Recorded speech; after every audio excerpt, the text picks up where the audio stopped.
Hi friends, ಎಲ್ಲರಿಗೂ ನಮಸ್ಕಾರ. ನಂದಿನಿ ಕಿಚನ್ಗೆ ಸ್ವಾಗತ. ಇವತ್ತು ನಾನು ತುಂಬ ಸುಲಭವಾಗಿ ಮಾಡ್ಕೊಳ್ಳಬಹುದಾದಂತಹ ವೆಜಿಟೇಬಲ್ ಪಲಾವ್ನ ನಿಮಗೆಲ್ಲ ತೋರಿಸ್ಕೊಡ್ತಾ ಇದ್ದೀನಿ. ತುಂಬ ಈಸಿಯಾಗಿ ಮಾಡ್ಕೋಬಹುದು, ಹಾಗೆ ಕಡಿಮೆ ಪದಾರ್ಥಗಳನ್ನು ಬಳಸ್ಕೊಂಡು ದಿಢೀರಾಗಿ ಕುಕ್ಕರಲ್ಲಿ ಮಾಡ್ಕೋಬಹುದು.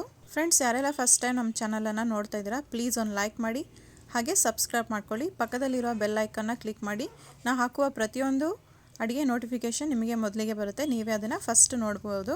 ಹಾಗಾದರೆ ಈ ರೆಸಿಪಿ ಮಾಡಲು ಮೊದಲಿಗೆ ನಾನು ಒಲೆ ಮೇಲೆ ಕುಕ್ಕರನ್ನು ಇಟ್ಕೊಂಡಿದ್ದೀನಿ. ಕುಕ್ಕರಲ್ಲಿ ಮಾಡಿ ತೋರಿಸ್ತಾ ಇದ್ದೀನಿ ಈಸಿಯಾಗಿ. ಕುಕ್ಕರಲ್ಲಿ ನಾನೀಗ 2 ರಿಂದ 3 ಟೇಬಲ್ ಸ್ಪೂನ್ ಎಣ್ಣೆಯನ್ನು ಹಾಕ್ಕೊಳ್ತಾ ಇದ್ದೀನಿ. ಎಣ್ಣೆ ಚೆನ್ನಾಗಿ ಕಾಯಬೇಕು. ಎಣ್ಣೆ ಕಾದ್ಮೇಲೆ ನೋಡಿ, ಈ ಥರ 2 ಮೀಡಿಯಂ ಸೈಜ್ ಗಾತ್ರದ ಉಳ್ಳಾಗಡ್ಡೆನ ಉದ್ದುದ್ದಾಗಿ ತೆಳ್ಳಗೆ ಹೆಚ್ಚಿ ಹಾಕ್ಕೊಳ್ತಾ ಇದ್ದೀನಿ. ಉಳ್ಳಾಗಡ್ಡೆ ಚೆನ್ನಾಗಿ ಗೋಲ್ಡನ್ ಬ್ರೌನ್ ಬರಬೇಕು, ಅಲ್ಲಿವರೆಗೆ ಇದನ್ನು ಚೆನ್ನಾಗಿ ಎಣ್ಣೆಯಲ್ಲಿ ಬಾಡಿಸ್ಕೋಬೇಕು. ಉಳ್ಳಾಗಡ್ಡೆ ಎಷ್ಟು ಚೆನ್ನಾಗಿ ಬೇಯುತ್ತೆ ಅಷ್ಟು ಪುಲಾವ್ ತುಂಬ ರುಚಿಯಾಗಿರುತ್ತೆ. ನೋಡಿ, ಇವಾಗ 1 ಸಣ್ಣ ಕಪ್ಪಿಂದ ಹಸಿ ಬಟಾಣಿಯನ್ನು ಹಾಕ್ಕೊಳ್ತಾ ಇದ್ದೀನಿ. ಇದನ್ನು ಸಹ ಎಣ್ಣೆಯಲ್ಲಿ ಚೆನ್ನಾಗಿ ಫ್ರೈ ಮಾಡ್ಕೊಳ್ಳಿ, ಸ್ವಲ್ಪ ಸಾಫ್ಟ್ ಆಗಬೇಕು. ಹಾಗೆ ಸ್ವಲ್ಪ ಸಾಫ್ಟ್ ಆದ ನಂತರ 1 ಟೇಬಲ್ ಸ್ಪೂನ್ ಶುಂಠಿ ಬೆಳ್ಳುಳ್ಳಿ ಪೇಸ್ಟನ್ನು ಹಾಕ್ಕೊಳ್ತಾ ಇದ್ದೀನಿ. ಇದನ್ನು ಸಹ ಸ್ವಲ್ಪ ಎಣ್ಣೆಯಲ್ಲಿ ಚೆನ್ನಾಗಿ ಫ್ರೈ ಮಾಡ್ಕೊಳ್ಳಿ, ಇದರ ಹಸಿ ವಾಸನೆ ಹೋಗಬೇಕು.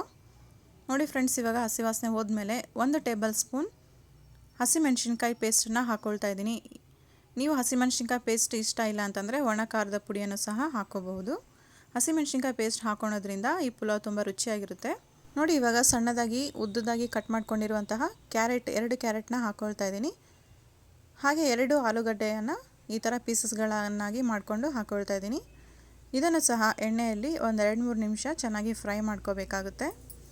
ಎಣ್ಣೆಯಲ್ಲಿ ಎಷ್ಟು ಚೆನ್ನಾಗಿ ನಾವು ಫ್ರೈ ಮಾಡ್ತೀವೋ ಅಷ್ಟು ರುಚಿಯಾಗಿರುತ್ತೆ ಈ ಪುಲಾವ್. ಹಾಗೆ ಇದಕ್ಕೆ 1 ಕಪ್ ಮೊಸರನ್ನು ಹಾಕ್ಕೊಳ್ತಾ ಇದ್ದೀನಿ. ಮೊಸರು ಹಾಕಿ ಮಾಡ್ಕೊಳೋದ್ರಿಂದ ತುಂಬ ರುಚಿಯಾಗಿರುತ್ತೆ. ಮೊಸರು ಹಾಕ್ಕೊಂಡ್ಮೇಲೆ ಲೋ ಫ್ಲೇಮಲ್ಲಿ ಉರಿಯನ್ನು ಇಟ್ಕೊಂಡು ಇದನ್ನು ಮಿಕ್ಸ್ ಮಾಡ್ಕೋಬೇಕು. ಹೈ ಫ್ಲೇಮಲ್ಲಿ ಇಟ್ಕೊಳ್ಳೋಕ್ಕೆ ಹೋಗಬಾರ್ದು. ನೋಡಿ, ಈ ಥರ ಸ್ವಲ್ಪ ಚೆನ್ನಾಗಿ ಫ್ರೈ ಮಾಡ್ಕೊಂಡಾದ್ಮೇಲೆ ಇದಕ್ಕೆ ಸಣ್ಣದಾಗಿ ಕಟ್ ಮಾಡ್ಕೊಂಡಿರುವಂತಹ ಕೊತ್ತಂಬರಿ ಮತ್ತು ಪುದೀನವನ್ನು ಹಾಕ್ಕೊಳ್ತಾ ಇದ್ದೀನಿ. ಹಾಗೆ 1 ಟೊಮೆಟೊ ಹಣ್ಣು ಹಾಕ್ಕೊಳ್ತಾ ಇದ್ದೀನಿ. ಟೊಮೆಟೊ ಆಪ್ಷನಲ್ಲು, ಹಾಕ್ಕೊಂಡ್ರೆ ಹಾಕ್ಕೊಳ್ಳಿ, ಇಲ್ಲಾಂದರೆ ಇಲ್ಲ. ಇದನ್ನು ಸಹ ಸ್ವಲ್ಪ ಎಣ್ಣೆಯಲ್ಲಿ ಫ್ರೈ ಮಾಡ್ಕೊಂಡಾದಮೇಲೆ ನಾನು ಪಕ್ಕದಲ್ಲಿ ಬಿಸಿನೀರನ್ನು ಕಾಯ್ಲಿಕ್ಕೆ ಇಟ್ಕೊಂಡಿದ್ದೆ ಬೇಗ ಆಗಲಿ ಅಂತ. ನೋಡಿ, ಹಾಗೆ ಇದಕ್ಕೆ 1.5 ಟೇಬಲ್ ಸ್ಪೂನ್ ಗರಂ ಮಸಾಲವನ್ನು ಹಾಕ್ಕೊಳ್ತಾ ಇದ್ದೀನಿ. ನಾನಿಲ್ಲಿ ಯಾವುದೇ ಚಕ್ಕೆ, ಲವಂಗ, ಪಲಾವ್ ಎಲೆ ಯಾವುದೇ ಹಾಕ್ಕೊಂಡಿಲ್ಲ. ಹಾಗಾಗಿ 1.5 ಟೇಬಲ್ ಸ್ಪೂನ್ ಗರಂ ಮಸಾಲ ಅಥವಾ ಬಿರಿಯಾನಿ ಮಸಾಲ ಯಾವುದಾದ್ರೂ ಹಾಕ್ಕೋಬಹುದು. ನೋಡಿ, ಇಲ್ಲಿ ನಾನು 1.5 ಕಪ್ ಅಕ್ಕಿಗೆ 3 ಕಪ್ ನೀರನ್ನು ಹಾಕ್ಕೊಳ್ತಾ ಇದ್ದೀನಿ. ನಾನು ಬಿಸಿನೀರನ್ನು ಹಾಕ್ಕೊಳ್ತಾ ಇದ್ದೀನಿ.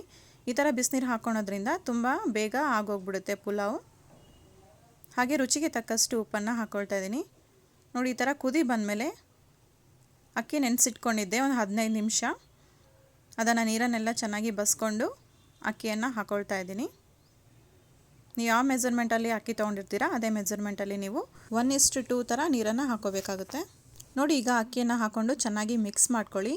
ಮಿಕ್ಸ್ ಮಾಡ್ಕೊಂಡಾದ ನಂತರ ಉಪ್ಪು ಖಾರ ಏನಾದರೂ ಕಡಿಮೆ ಆದಲ್ಲಿ ಈ ಸ್ಟೇಜಲ್ಲೇ ನೀವು ಅದನ್ನು ಸೇರಿಸ್ಕೋಬೇಕು. ನೋಡಿ, ಇವಾಗ ಲಿಡ್ ಕ್ಲೋಸ್ ಮಾಡಿ ಮೀಡಿಯಮ್ ಫ್ಲೇಮಲ್ಲಿ 3 ವಿಸಿಲ್ ಕೂಗಿಸ್ಕೋಬೇಕು. ಈಗ 3 ವಿಸಿಲ್ ಆದಮೇಲೆ ವಿಸಿಲೆಲ್ಲ ಹೋದ್ಮೇಲೆ ನಾನು ಓಪನ್ ಮಾಡಿ ತೋರಿಸ್ತಾ ಇದ್ದೀನಿ. ನೋಡಿ, ರೈಸ್ ಎಷ್ಟು ಪರ್ಫೆಕ್ಟಾಗಿ ಬೆಂದಿದೆ ಅಂತ, ಉದುರಾಗಿ ಸಹ ಆಗಿದೆ. ಈ ಮೆಜರ್ಮೆಂಟಲ್ಲಿ ಮಾಡಿಕೊಂಡ್ರೆ ಪರ್ಫೆಕ್ಟಾಗಿ ವೆಜಿಟೇಬಲ್ ಪುಲಾವ್ ರೆಡಿ ಆಗುತ್ತೆ.